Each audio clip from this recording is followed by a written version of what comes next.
Just days after a shocking twist in the University of Idaho murder trial, Bryan Kohberger pleads guilty to 4 counts of first-degree murder and burglary in the fatal stabbing of 4 University of Idaho students at an off-campus house in 2022. Reporter Xana Ryan from our sister station KBOI in Boise, Idaho, reports. In a packed Boise courtroom, Bryan Kohberger, freshly barbered, wearing a light-colored dress shirt and slacks with a paisley tie, admitting to killing 4 University of Idaho students in the early morning hours of November 13, 2022. The 30-year-old only saying one word at a time, a form of yes or guilty. In less than an hour, admitting to entering the King Road rental house in Moscow, and in just a few minutes, stabbing to death in this order Madison Mogen, Kaylee Goncalves, Xana Kernodle, and Ethan Chapin. Autopsies show he used a knife, and some of them tried to fend him off. At the time, he was a criminal justice PhD student at Washington State University, just miles away. Kohberger becoming the main suspect through an investigation, combing through cell phone records, putting him near the house dozens of times before and after the crime. We don't know exactly what he did, but it returned to that area. It's about 9 o'clock in the morning. He was there for about 10 minutes and then returned to his Pullman residence. About 9:30, that he took a selfie of himself on his phone in what appears to be the bathroom of his Pullman apartment with a thumbs up. Security footage showing his white Hyundai Elantra without a front license plate from Pennsylvania circling the neighborhood. After the killings, he registered the car in Idaho, adding a front plate and disassembled the inside for cleaning.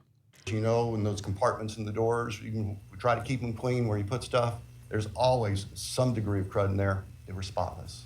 That was part of the defendant's plan in covering up this. The defendant has studied crime. In fact, he did a detailed paper on crime scene processing. And DNA evidence coming from a knife sheath left behind.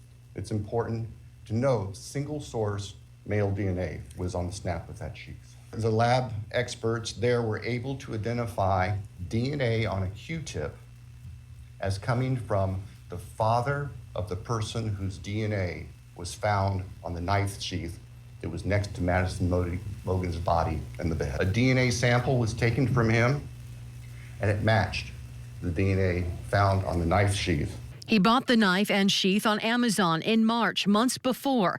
Prosecutors hinting, as the knife's never been found, he tossed it into a nearby river. That the defendant began searching for a K-bar knife and a K-bar knife sheath, as the state believes, to replace the one that was left at the scene of the murders. The evidence also will suggest that there were at least attempts by the defendant to delete or alter his purchase history on Amazon. Prosecutor also sharing an eyewitness account. One of those roommates awoke, looked out her door not knowing what was going on, and saw the defendant, who was dressed in black with a black balaclava on, holding some sort of container in his hand. And she saw him leave the house through the direction of the kitchen where that sliding door is that I mentioned before. Law enforcement arresting Kohberger in Pennsylvania on December 30th, more than 5 weeks later. An extradition to Latah County, Idaho following, then a move to Ada County, with prep already happening for the capital trial jury selection set to start this month and opening statements next month. I, like most everyone else, learned of this plea agreement Monday afternoon and had no inkling of it beforehand. It was important that I take the plea as soon as possible because of the extraordinary administrative efforts. After the judge finding factual basis in their evidence summation, Kohberger confirming his guilt, one charge at a time. Again, that's Xana Ryan at KBOI in Boise.